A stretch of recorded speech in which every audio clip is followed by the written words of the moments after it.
Welcome back mga kalapatids dito sa Dong's Kilop. So for today's vlog mga kalapatids, update ko kayo sa aking mga breeder. So nagpisaan na lahat sila. So ayan yung hinihintay ko na pair talaga. So nagpisa sila dalawa. So ayan, malulusog yung inakay nila mga kalapatids. Yan yung susuksukan ko na panlaban natin sa South, yung dalawang yan.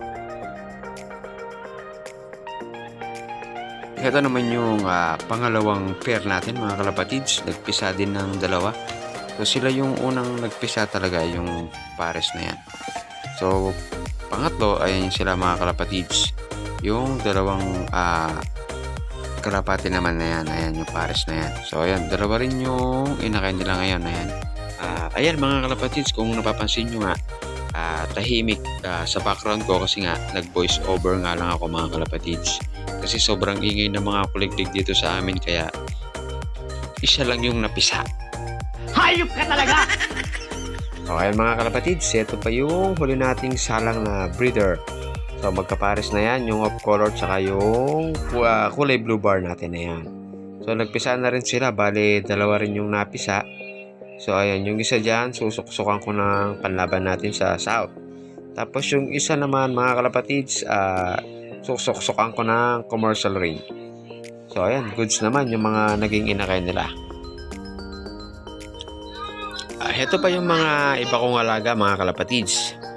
Ayan o, so merong pansi dyan. Ayun pa yung isa, parang si Batman lang. Ayan o, walang sing-sing yun mga kalapatids. Kasi bigay nung ano ko yan bigay nung pinsan ko yan. A few moments later. Ayun mga kalapatids, update naman dito sa nabili kong lop. So ayan, napinturahan ko na. So iniba ko yung kulay niya, hindi na yellow. So last 2 minutes nagiba yung isip ko, kaya ganyan na nangyari mga kalapatids, naging blue-white siya. So ayan, maganda yung kinalabasan. Ayan, yan. So sa ibaba niyan, bibili pa ako ng screen.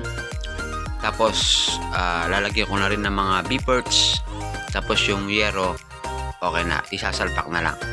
So ay mga kalapatids, kalapati na lang yung kulang. Ready na yung nabili ko lop. So ayan, hanggang dito na yung vlog ngayong araw mga kalapatids. Kita-kits na lang tayo. Bye!